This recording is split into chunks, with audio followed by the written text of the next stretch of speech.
Hier, le père André-Marie nous a beaucoup émus en nous rappelant que nous étions tous des morceaux d'argile entre les mains de Dieu et que Dieu ne peut pas se tromper en élaborant la poterie fragile que nous sommes chacune et chacun. Alors, je laisse au Père André-Marie le soin de témoigner de la mission de prêtre, de moine, de poète, de potier, de sculpteur. Je vais d'abord vous tourner un tout petit pot de rien du tout.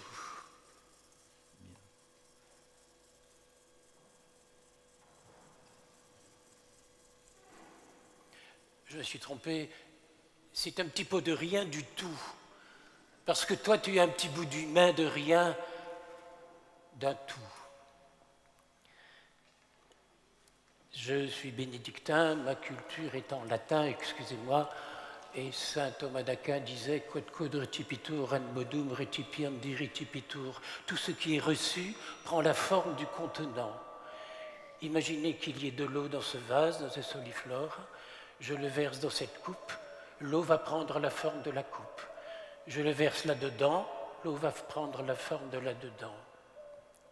Dis donc, tout à l'heure quand tu vas recevoir le corps du Christ, saint Thomas d'Aquin dit « Tout ce que tu reçois prend la forme du contenant. » Est-ce que tu pourrais lui donner la plus belle forme que tu as? Maintenant, je vais vous montrer que je suis un bon potier et on va compter 1, 2, 3, 4, 5 secondes pour faire un petit saladier. Rassurez-vous, j'ai 40 ans de métier et je suis capable de le faire devenir beaucoup plus beau, beaucoup plus gros. Regardez comme il va être beau.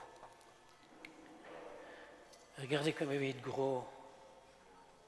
Vous le voulez encore plus beau? Vous le voulez encore plus gros? Ah!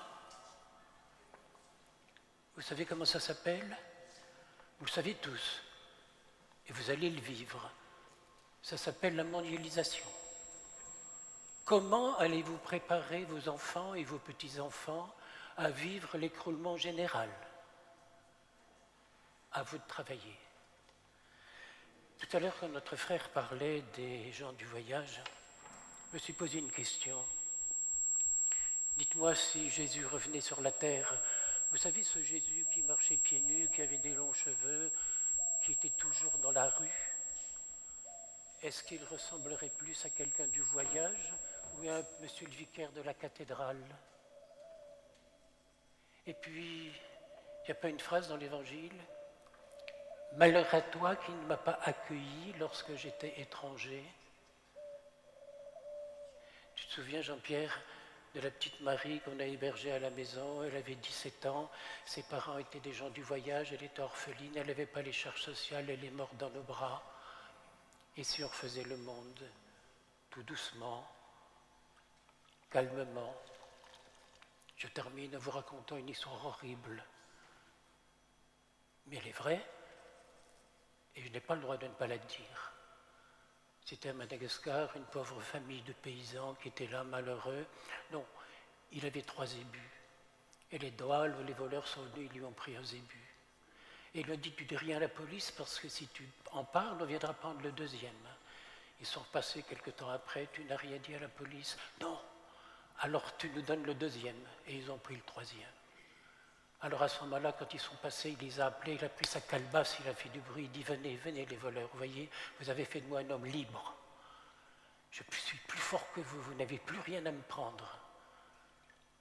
Ils ont pris sa femme. Vous comprenez, quand ils sont repassés par là, il les a poursuivis. Il était dans sa petite case, dans une marmite en terre cuite, en train de faire chauffer, cuire un morceau de dernière racine de manioc pour le bébé qu'elle avait dans les bras. Et quand les Dohalos sont arrivés, ils les ont injuriés. Vous avez pris ma femme, où elle est? Vous êtes des bandits. Et là, elle est vraie, mon histoire. L'un des bandits a pris le bébé et l'a jeté dans la marmite bouillante. Et à ce moment-là, la police est arrivée. Il était trop tard, quelques minutes trop tard. Et le papa est devenu fou. Il a pris son coupe-coupe, il a coupé des bouts de doigts de ses enfants, de son enfant, il l'a fourré dans la gueule des bandits. Dites-moi tout à l'heure, est-ce que la messe, c'est pas l'histoire d'un père fou de douleur parce qu'on a mis son enfant à mort? Et il se dit, ils vont peut-être comprendre, je vais leur faire bouffer. Tu penseras à mon histoire la prochaine fois que tu tendras la main. C'est le plus grand drame du monde, c'est la plus merveilleuse histoire du monde. Et tu répondras, Amen. Amen.